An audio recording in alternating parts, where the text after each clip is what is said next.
Dancer itu bisa ngawal Habib. Padahal Habib itu tuh sering apa itu jelek-jelekin NU. Sering jelek-jelekin apa itu kiai-kiai pribumi. Tapi malah banser nak karo Habib. Walah, ya nak kiai kampung ini nak kalau datang ke apa itu ke pengajian. Banser sing ngaterke paling wong siji wong loro. Coba yang datang Habib. Wah, jubai imamai sak gendong-gendong. Wah. Nah, makanya kalau saya itu ngisi pengajian duel sama Habib, saya langsung ngetono duit, salamanku nggunake duit seketewu. Pada akhirnya itu Habib pernah nyalami. Semuanya nyalami saya semua. Memang harus seperti ini ya. Ya. Jadi kita ini jangan mau dibohongin. Dulu itu Helmina itu apa itu presiden Belanda atau raja Belanda. Dulu datang ke Indonesia untuk mentaklukkan orang Indonesia. Caranya bagaimana? Caranya membuat tandingan. Sebabnya orang Indonesia itu seneng apa itu kalau lihat orang juga imaman serban itu takut dia, makanya didatangkan Habib dari Yaman.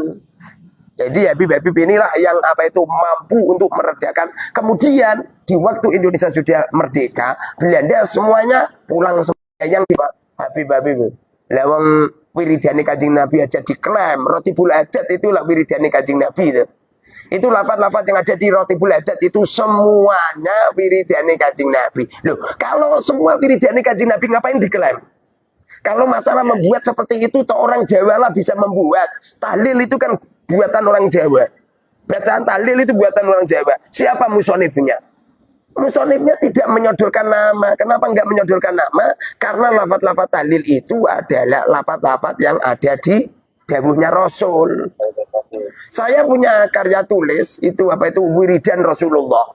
Saya nggak pernah mengklaim ini adalah Rotibul Muharrar, nggak pernah. Kalau itu adalah apa itu lafaz Kanjeng Nabi, ya biar disandarkan ke Rasulullah, jangan diklaim ini Rotibul Adat. Seakan-akan yang membuat karya tulis itu apa itu Abdullah bin Haddad, Al-Haddad, kan nggak benar itu. Nggak benar. Seperti itu loh sholat. Siapa coba ulama mana yang berani mengklaim bahwa sholat itu pengarang lafaz sholat adalah dirinya? Nggak ada. Kenapa nggak ada? Karena lafaz-lafaz sholat itu dari Rasulullah. Kalau lafaz-lafaz sholat itu dari Rasulullah, siapapun orangnya jangan mengklaim.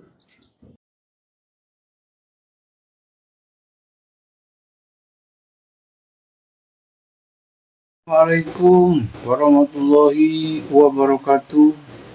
Bismillahirrahmanirrahim. Allahumma sholli ala Sayyidina Muhammad wa ala ali Sayyidina Muhammad, amma ba'd. Sahabat dan saudara-saudara panggilan Islami channel dimana saja berada, berjumpa kembali ya, dan mudah-mudahan kita sehat walafiat dan selalu mendapat perlindungan Allah Subhanahu wa Ta'ala. Amin ya Rabbal Alamin. Sahabat dan saudara-saudaraku di mana saja berada, seiman dan setanah air, pada kesempatan ini saya akan menyampaikan satu informasi tausiah yang menarik ya. Jadi pengalaman yang disampaikan oleh Kiai Haji Muharrar Hudori ya, tentang kedekatannya dengan para Ba'alawi dan saat ini melepaskan diri dari kaum Ba'alawi. Jadi saat ini sudah menjauh karena banyak membohongi dan menipu para kiai ini, para Ba'alawi ini.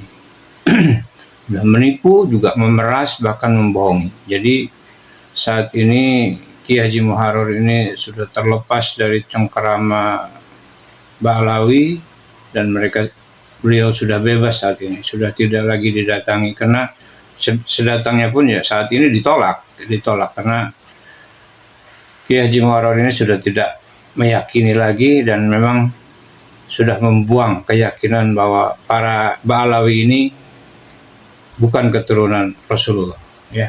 Jadi para Ba'alawi ini sudah jelas-jelas dan memang yang sebenarnya mereka ini sudah membodohi, menipu dan menjual ya nasab Rasulullah untuk kepentingan pribadinya saja.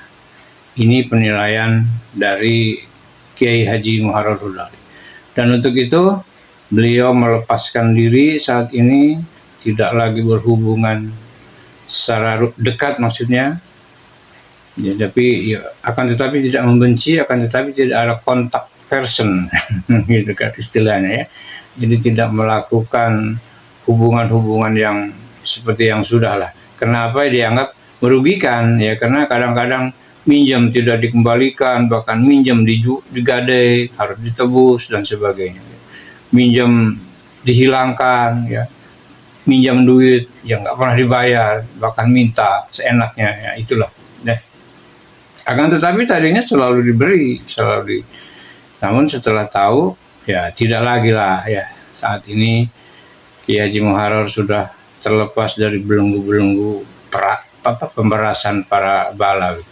Alhamdulillah saudara dan sahabat, saudara-saudaraku di mana saja berada, yang merasa atau yang pernah dirinya seperti dengan Kiai Haji Muharrar Hudari ini, lepaskanlah diri Anda dan segeralah kembali ke jalan yang benar ya. Jangan sampai kita nanti tertindas dan tertekan oleh kelakuan-kelakuan Balawi yang memang tidak beraturan ini. Baik sahabat, kita simak saja bagaimana pernyataan lengkapnya dari Kiai Haji Muharrar Hudari. Selamat menyaksikan, semoga bermanfaat. Makanya Rasulullah pernah mengatakan la fadla li'ajami wal arabi. Tidak ada keutamaan antara orang ajam dan orang Arab kecuali ketakwaan. Inna akramakum indallahi atqakum. Jelas kan? Lagi pula Rasulullah sudah membuat engkrengan bahwa al ulama warasatul anbiya. Wabir ulama pewaris kanjeng Nabi. Jadi bukan habaib, bukan Habib. Habib tidak pewaris kanjeng Nabi. Siapa bilang Habib pewaris kanjeng Nabi? Seumamanya toh Habib itu adalah min dzurriyyatir Rasul, tentu akhlaknya seperti Rasulullah. Ya memper akhlaknya, peranginya, menunduknya, sifat ngumpet ke nasabe gitu loh. Bukan terus membuanggakan nasabnya. Kadang-kadang seperti itu. Pekerjaannya itu diawir dari pintu satu ke pintu yang lain, minta-minta, ngisin di sini, ngaku-ngaku diri kanjeng Nabi, pekerjaannya jaluk-jaluk. Itu saya ngomong itu bukan fitnah. Asli yang kiai tak tanya, bagaimana? Pernah panjenengan didawiri Habib? Pernah kiai. Loh, angger kiai kok mesti ngomong gitu.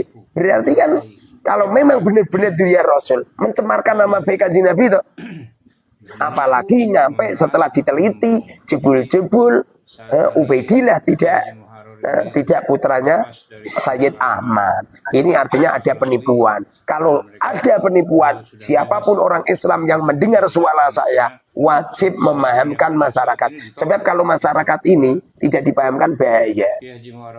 Kemarin penjajahnya Belanda sudah lari. Yang masih ada itu kan bawaan Belanda itu. Belanda datang ke Indonesia kan bawa gaib tuh. Dan itu pun sejarah sudah mencatat itu. Lu orang ngomong gini nggak berani. Kenapa nggak berani? Memang mereka itu nggak cucunya pendekar, nggak cucunya pejuang. Kalau saya akan kakek saya pendekar semua. Kebetulan nenek saya ini toh, sama mana panjang tak sampaikan toh akan tunduk sama saya. Anak-anaknya ada orang kok nyampe sangare seperti saya. Kan berarti kan ada merah kan. Kalau anaknya tidak pendekar ya pasti ya meong-meong. Nggak mungkin ya diparani kambing ya lari tadi ya. Rasulullah pernah dawuh, bila mana Fatimah mencuri, kupotong tangannya. Itu bukti bahwasanya anak cucu Rasulullah itu tidak ada yang akhlaknya jelek, tidak ada yang loh, maksud gitu. Bukankah dzurriyyah Rasul itu tidak maksum? Benar, dzurriyyah Rasul tidak maksum. Tapi Rasulullah itu basyarun lakal basyar. Manusia tidak seperti manusia biasa. Anak cucunya itu akan dijaga oleh Allah sehingga kelak di akhir zaman itu akan melahirkan apa itu Imam Mahdi. Dan anak kanjeng Nabi ngono iku lho. Ada orang ngaku-ngaku cucune kanjeng Nabi senengane mengklaim ya. Jawa bumi tarim, pintu tarim, Indonesia pintu tarim, kan ngawur kan. Dan segeralah kembali. Pengklaiman yang ngawur kan. Bahkan sebuah kisah-kisah yang gak masuk akal ya. Apalagi ada tadi yang saya bacakan tadi, apa itu, Rasulullah diklaim orang Yaman, Sholatullah ala tohal yamani. Banyak tuh masyarakat kita gak paham.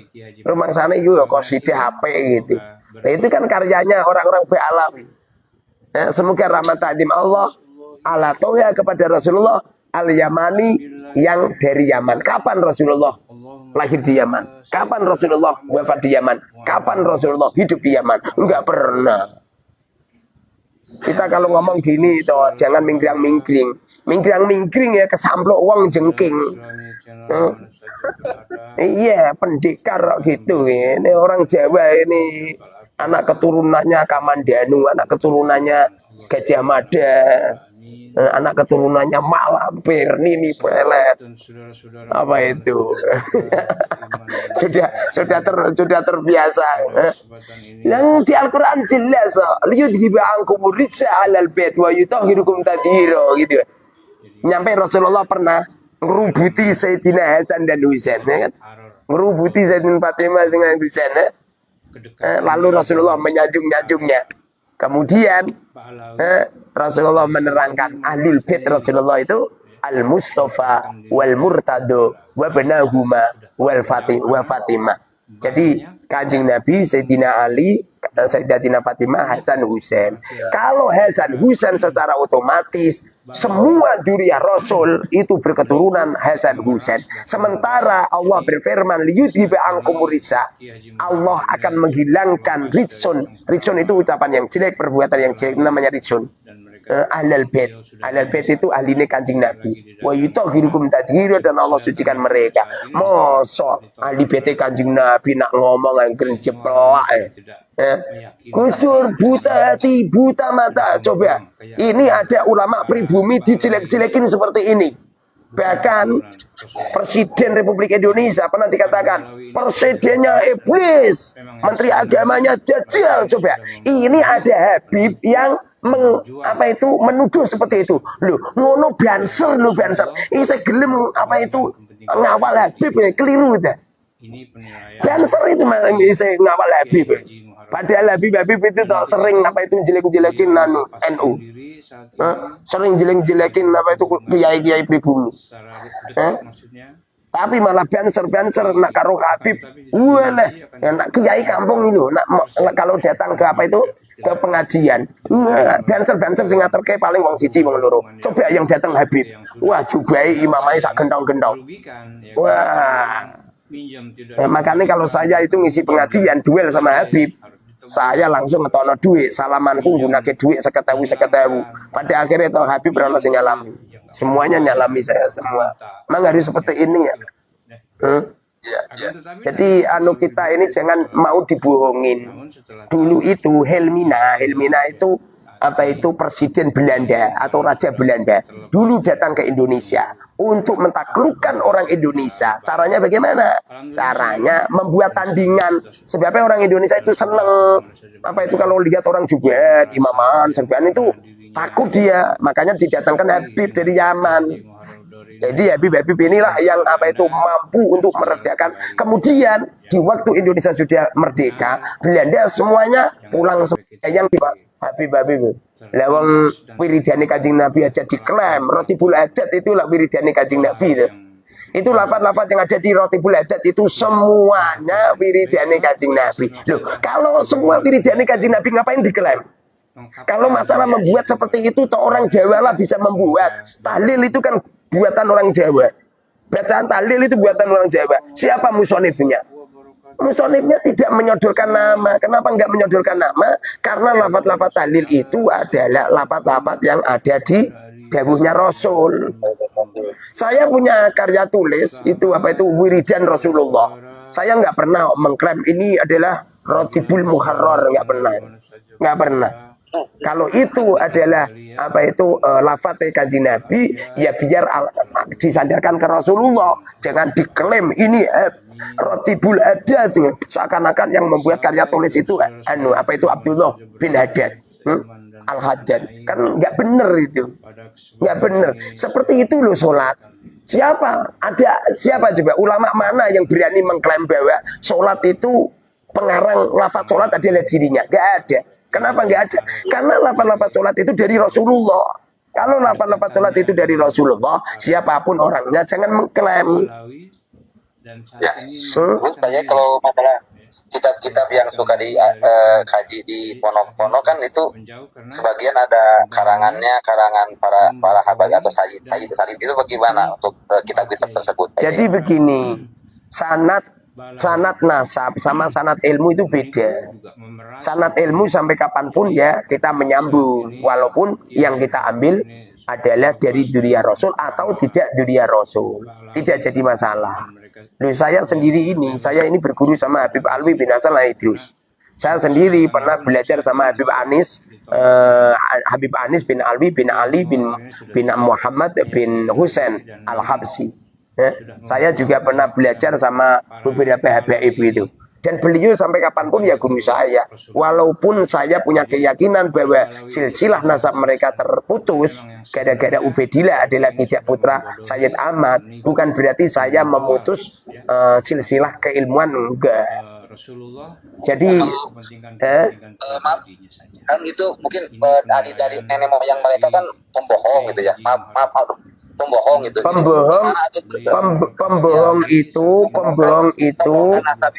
Pembohong itu adalah silsilah nasabnya, bukan silsilah nasab silsilah itu nasabnya, bukan silsilah keilmuannya.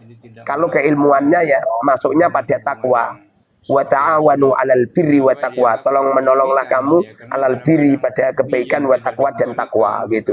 Wa la ta'awanu 'alal itsmi wal udwan. Kalau ketakwaan ya sampai kapanpun orangnya, walaupun putranya Abu Jahal yang namanya Ikrimah, berhubung Ikrimah ini orangnya alim, hafidz Quran, pada akhirnya ya dimuliakan Rasulullah dan dimuliakan para sahabat karena keilmuan mereka. Walaupun beliau putranya Abu Jahal. Begitu juga Kan'an ini kan putranya Nabi Nuh. Walaupun mereka putranya Nabi Nuh, kalau akhlak atau akidahnya melenceng, ya nggak bisa. Makanya Allah berfirman, qala ya Nuhu innahu laisa min ahlik. Allah berfirman, wahai Nuh, sesungguhnya Kan'an tidak keluargamu. Makna daripada laisa min ahlik ini adalah tidak keluarga di dalam akidah. Karena akidahnya melenceng, mereka tidak percaya dengan adanya Allah gitu. Innahu amalun ghairi sholih, sesungguhnya Kan'an amalun melakukan amal ghairu sholihin, tidak baik gitu. Jadi kalau masalah silsilah keilmuan, ya siapapun tetap nyambung. Wong saya sendiri juga belajar Safinah. Safinah itu kan karya tulisnya Syekh Salim. Tapi perlu digarisbawahi, Safinah yang dipelajari di Indonesia ini sudah ditaskah oleh ulama-ulama pribumi, sudah ditaskah oleh Syekh Nawawi Al-Bantani gitu. Begitu juga Sulam Taufik juga sudah ditaskah. Is'adur Rafiq itu karya tulisnya Syekh Nawawi juga taskah. Jadi karya-karya tulis Ba'alawi yang sudah ditaskah rata-rata dipelajari sama orang pribumi. Saya juga mempelajari kitab Yaqutun Nafis juga, bahkan menjadi mata pelajaran di pondok saya. Tidak cuma itu saja, banyaklah silsilah saya yang lewat Ba'alawi itu banyak juga. Silsilah keilmuan. Jadi kalau silsilah keilmuan, walaupun kita tidak mengakui si fulan adalah dzurriyyati Rasul, bukan berarti terus meruntuhkan. Makanya pendapatnya Gus Kausar nggak benar itu. Orang yang memutus silsilah habaib sama saja meruntuhkan silsilah sanad keilmuan, ngawur itu. Itu Gus Kausar kon mondok menaning Al Mubarok itu. Enggak bener itu. Kadang-kadang orang kan membanggakan, wah, ayah saya bin kiai. Kalau masalah bin kiai, ayah saya kiai, kakek saya kiai, buyut saya kiai, cangkah saya kiai, udik-udik siwal saya kiai. Sampai sananya kiai semua. Enggak usah gitulah. Nggak usah gitu. Jadi walaupun Fir'aun walaupun sesat, yang Fir'aun punya anak angkat namanya Nabi Musa. Berhubung Nabi Musa ini orangnya baik dan mendapatkan wahyu dari Allah, membawa Taurat kan, membawa Taurat yang diberikan kepada umatnya, ya harus kita ikuti. Karena ajaran mereka benar, tapi sama Fir'aun ya nggak boleh gitu. Kita ini yang masih sudah banyak dicontohkan, no. Seperti Qabil, Habil. Kenapa kita tidak antusias tidak boleh mengikuti sama Qabil? Karena Qabil ini adalah seseorang yang durhaka kepada Allah. Di waktu Allah memutuskan kepada mereka, di waktu mereka diperintahkan untuk menyembelih kambing, kemudian kambingnya Habil diangkat oleh Allah, disedot ke langit. Sementara miliknya Qabil tidak diangkat oleh Allah. Sudah jelas kan? Pada akhirnya nggak ada salah satu kita ini memberi nama anaknya Qabil, nggak ada. Tidak ada salah satu di antara kita memberi nama anak lelakinya dengan nama Fir'aun. Ya, tidak memberi nama anaknya dengan anak Abu Jahal. Menurut akal yang normal, nggak mungkin orang tua memberi nama anak kepada orang yang durhaka kepada Allah. Begitu juga Sayyid Ahmad. Sayyid Ahmad ini punya anak. Kalau di kitab-kitab sezaman, anaknya cuma 3. Sayyid Muhammad, Sayyid Ali, Sayyid Husain. Sedangkan yang Ubaidillah ini klaim-klaiman dari Ba'alwi. Yang nggak mungkin Sayyid Ahmad memberi nama anaknya dengan Ubaidillah. Wong Ubaidillah itu gembong pembunuh dzurriyatir Rasul. Bahkan yang menusuk kepalanya Sayyidina Husain. Itu Ubaidillah bin Ziyad. Yang nggak mungkin toh. Wong panjenengan ngerti kalau Ubaidillah ini gembong pembunuh dzurriyatir Rasul. Kira-kira kalau panjenengan punya anak lelaki diberi nama Ubaidillah nggak? Ya enggak amit-amit banyak. Lah ya amit-amit kan. Layak. Banyak Habib yang saya tanya, Habib, semuanya kamu punya anak lelaki. Sementara panjenengan sudah tahu kalau Ubaidillah ini adalah pembantai dzurriyatir Rasul. Kira-kira putra panjenengan yang lelaki diberi nama Ubaidillah enggak? Apa kata Habibnya? Tidaklah Kiai. Tidak, saya sudah tahu gitu loh. Qurannya udah jelas, ayatnya sudah jelas, hadisnya sudah jelas. Sejarahnya sudah jelas. Mereka juga banyak membuat tipu-tipuan, penipuan. Itu loh. Apa itu Habib Lutfi gara-gara memalsukan makam. Habib Lutfi kan memalsukan makam itu. Ini semua orang Indonesia ngerti semua ini. Apa yang terjadi kalau mereka menipu makom, artinya menipu orang Islam se-Indonesia, maka sanad thariqahnya batal. Jangankan sanad thariqah, dulu itu ada seorang ulama menyampaikan ribuan hadis disampaikan kepada para murid-muridnya. Setelah itu dia pernah ngapusi hewan. Pus. Jadi kucingnya itu diberi makanan. Setelah kucingnya keluar dari pintu, langsung pintunya ditutup kok. Kucingnya nggak diberi makanan kok. Ini gara-gara nipu hewan. Langsung semua hadis-hadisnya hukumnya doif semua, tidak boleh digunakan. Apalagi menipu rakyat Indonesia dengan mendirikan makam-makam palsu. Itu runtuh semua itu. Makanya jamaah thariqahnya Habib Lutfi mulai berkurang. Bahkan kemarin itu jamaah dari Pemalang minta istihad sama saya. Saya bilang terserah panjenengan. Apa kata mereka? Kiai, kami lebih baik mengundurkan diri aja Kiai. Kami tidak mengikuti thariqahnya Habib Lutfi Kiai gitu. Lagi pula saya gabung di PBI ini toh atas perintah Romo Yai saya dan atas perintahnya Mursyid Thariqah Satoriyah yang beliau bertemu dengan Rasulullah langsung dan Rasulullah berfatwa bahwa Ba'alwi tidak min dzurriyyati Rasul, tidak cucunya Rasulullah. Kalau masalah beliau alim, siapapun orangnya yang alim adalah min warasatil anbiya, baik mereka itu berketurunan Rasulullah atau tidak berketurunan, wajib kita muliakan karena fadlul alim alal abid ka fadli ala adnakum. Keutamaan orang alim jauh lebih utama dari sebagaimana keutamaanku dibandingkan dengan keutamaan orang-orang yang paling rendah di antara kami semua. Paham kan? Dan ada yang mau ditanyakan Pak Yai. Iya, gimana? Kalau memang Ba'alawi itu mengklaim dari silsilah Ubaidillah yang notabene Ubaidillah itu bukan anaknya dari Sayyid Ahmad ya Pak Yai ya. Iya, benar. Jadi terus kalau begitu garis keturunan dari Sayyid Ahmad dari anak yang 3 itu sampai sekarang masih ada Pak Yai. Banyak tuh, saya Abdul Qadir Jilani itu, terus Wali Songo yang ada di Indonesia itu.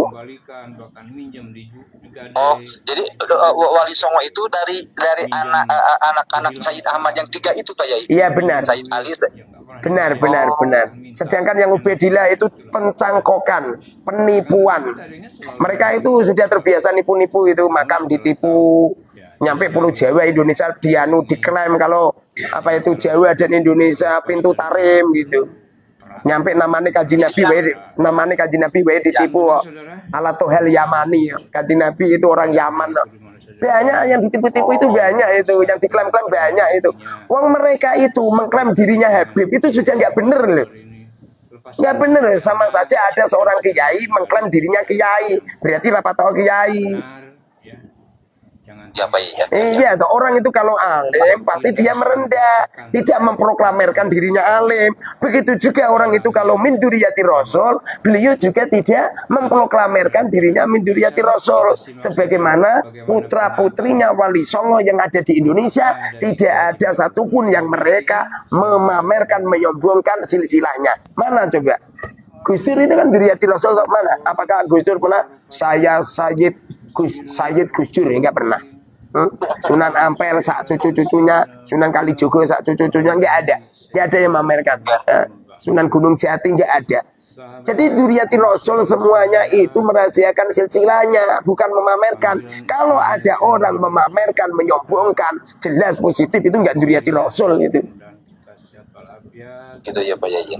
Lagi pula seumpamanya Ba'alwi ini adalah min dzurriyyati Rasul, seumpamanya mereka tidak akan semua manusia tidak ada yang mampu merungkatkan.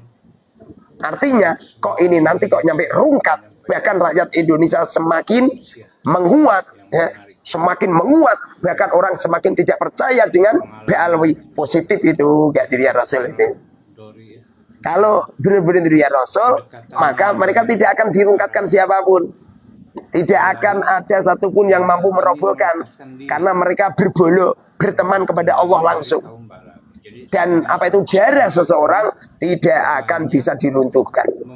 Anggap saja apa itu saya ini istihad saya salah, anggap saya seperti itu. Perlu dimengerti, istihadnya orang yang salah tetap mendapatkan pahala istihad, mendapatkan pahala 1, walaupun pahala apa itu istihadnya salah. Contoh ya, Imam Syafi'i berfatwa kalau menyentuh perempuan batal, percaya nggak? Kemudian gurunya Imam Syafi'i, Imam Malik, menyentuh perempuan tidak batal. Ini ada sebuah 2 amal yang bertentangan. Yang satu mengatakan batal, yang satu tidak batal.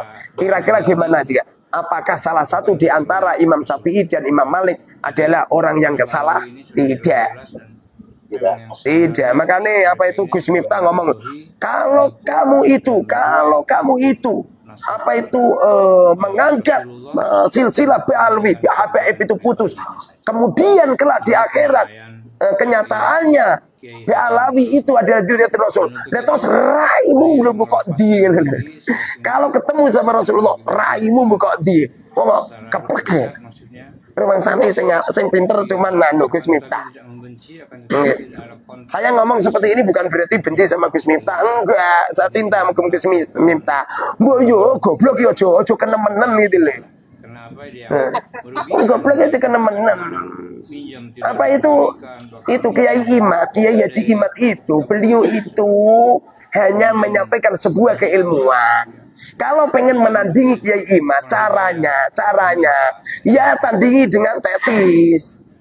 Jangan ditandingi dengan apa itu kroco ya coba. Habib Taufik itu ngomong kroco kan melecehkan Kiai Jawa itu. Bahkan ada itu loh, apa itu siapa itu Habib Mundur itu. Habib Mundur ngomong apa itu beliau mengatakan apa itu akan saya beri tegangan tinggi, walah tegangan tinggi. Jangan seperti itu. Jangan seperti itu. Itu enggak mencerminkan akhlaknya Rasulullah itu. Akhlaknya Rasulullah itu wabil mu'minina raufur rahim gitu. Terhadap orang mukmin itu belas kasihannya tinggi, jiwa dermawannya tinggi. Mosok ada dunia Rasul senengane ngemis di pintu satu ke pintu yang lain. Saya setiap hari itu dibel sama Habib itu minta uang. Dan beliau punya sanad mutasil nyampe Ubaidillah. Mana mungkin ada dzurriyyah Rasul seperti itu, ngemis minta, nggak mungkin. Tangeh lamun deh. Itu kalau Rasulullah hidup apa ada itu tutup betul ya. Bahkan Rasulullah pernah dawuh, seseorang yang minta kelak di akhirat di yaumil kiamat akan dibangunkan oleh Allah dari alam kuburnya, sedangkan wajah mereka tidak ada dagingnya sama sekali. Mengkaji Nabi saja dawuh seperti itu, mosok anak cucunya seperti itu, ya nggak mungkin anak cucunya. Yo rakyat tangan ya memper itu. Ada buah mangga yang jatuh di sekitar pohon mangga, apa kira-kira? Ya mangga. Loh, ada buah mangga yang jatuh apa itu buah mauni. Rasanya pahit sih. Pasti ini ada oknum yang membawa. Pasti itu. Ada kates itu woy kan mesti ini kates loh. Iki ono kates woy kok anu durian. Berarti ada orang yang ada orang yang membawa itu, yang memasang durian di pohon kates ini. Persis seperti ini Alwi ini. Makanya kita ini toh yang sudah tahu, yang sudah ngerti bahwa silsilah Alwi ini adalah terputus. Hukumnya wajib menyampaikan ke yang lain. Rakyat Indonesia ini harus diberi paham. Karena banyak yang nggak paham. Saya ini toh meruntuhkan Habib banyak. Yang sudah ikut pendapat saya banyak. Habib yang sudah samina wa ta'na sama saya banyak. Kenapa kok banyak? Sebab Habib itu senengane jalur duit karo aku. Tak ancam. Kowe naranut karo aku tapi tak transfer. Oh ya Kiai, saya akan ikut sama Kiai lah, gitulah. Gitu. Sekarang yang menjadi bingung itu Pak Yai, saya ini aduh gimana ya kan. Ini kalau gak ceritain gimana, kalau saya juga kan lagi bingung kan sekarang mungkin seminggu sekali suka ada kajian di Sumedang, di Simpang, di Abuja gitu kan. Kan itu Abuja itu wah Masya Allah Abuja itu kan membela-belain ya habaib gitu. Apalagi kan beliau itu kan termasuk dalam majelis muasalah gitu, majelis muasalah banyak ulama itu kan. Jadi bingung gimana Buya itu kurang memahami tentang silsilah Ba'alwi di manuskrip. Jadi Buya itu masih husnudon. Buya itu masih husnudon, bukan hakul yakin itu Buya itu. Lagi pula Buya kan anak-anaknya kan ditarik.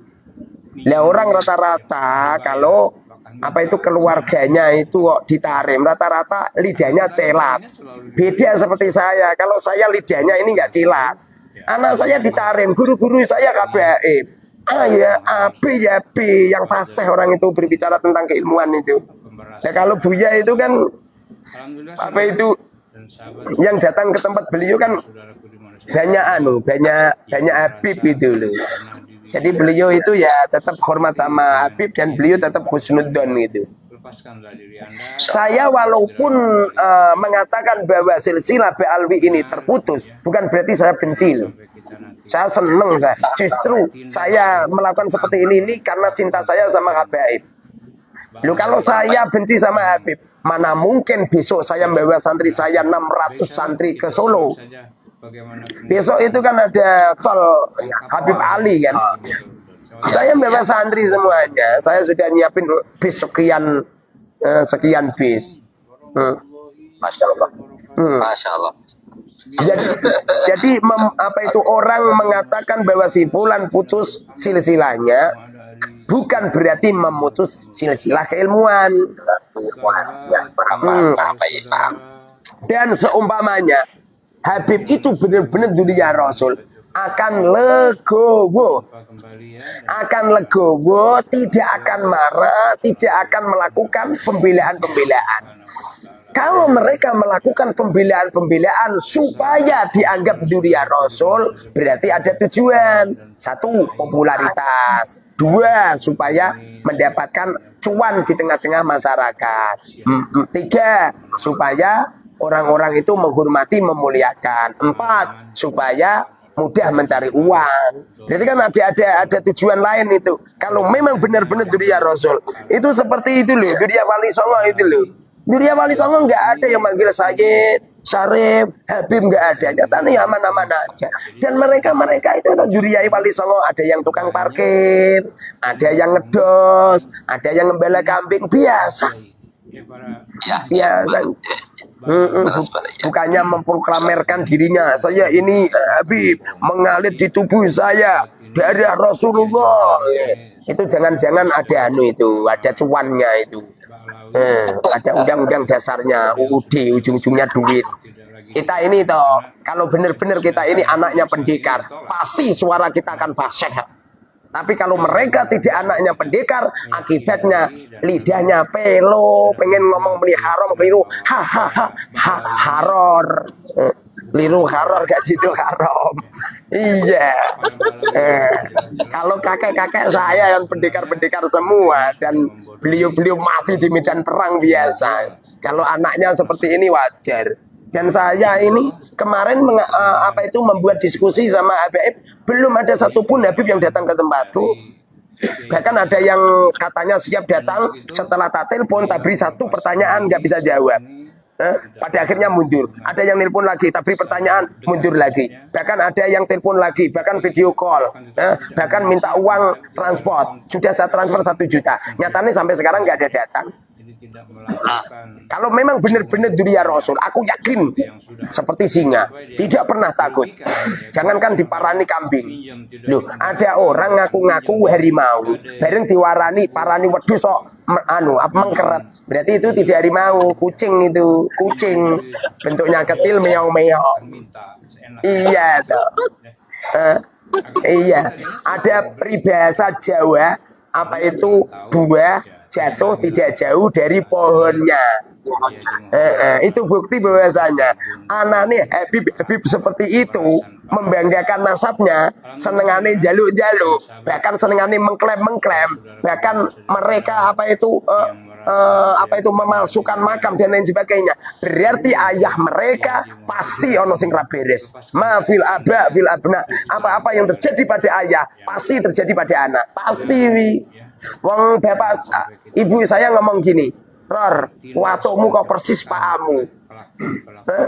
Aku ngomong lu kalau nggak persis sama bapak berarti yo aku anak tetangga. Kan gitu kan? Iya, member kan. Ya saya ini tidak benci dengan Habib, justru saya cinta sama Habib. Nyampe sekarang saya kalau baca Maulid Nabi pakai sim tujuh. Nyampe sekarang setiap ada Habib datang ke tempatku, tak rangkul, tak cium cepipi, tak cium tangannya, tak beri makan, tak hormat, minta tak beri. Yang asli ya tidak cuman Habib saja, tidak, semuanya musafir, tamu-tamu selain wali santri lo ya. Kalau wali santri enggak, semua tamu-tamu, bahkan orang-orang gila. Saya setiap hari itu kedatangan orang gila, namanya Matasari. Itu setiap hari itu 50.000 pagi, 50.000 siang, sore. Itu kalau satu hari 2 kali berarti 100.000. 100.000 kali 30 hari 3 juta. Itu orang gila saja saya beri 3 juta per bulan. No. Apa mana ya ngaku-ngaku Duriya Kanjeng Nabi. Ya tetap tak anu. Tapi kalau saya sudah tahu seperti ini kan, saya wajib menyampaikan kepada umat bahwa alwi sanatnya terputus. Iya.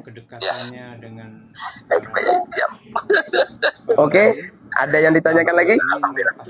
Ya, alhamdulillah. Terus minta doanya untuk itu, mudah-mudahan anak yang kedua Muhammad Wafdan Saida mau sekarang di kelas 4 SD, tadinya kalau tamat SD mau keponokin sama Pak Yai ya, gitu. Iya. Oke, siap. Semoga berkah ya. Yo, makasih. Assalamualaikum. Waalaikumsalam warahmatullahi wabarakatuh.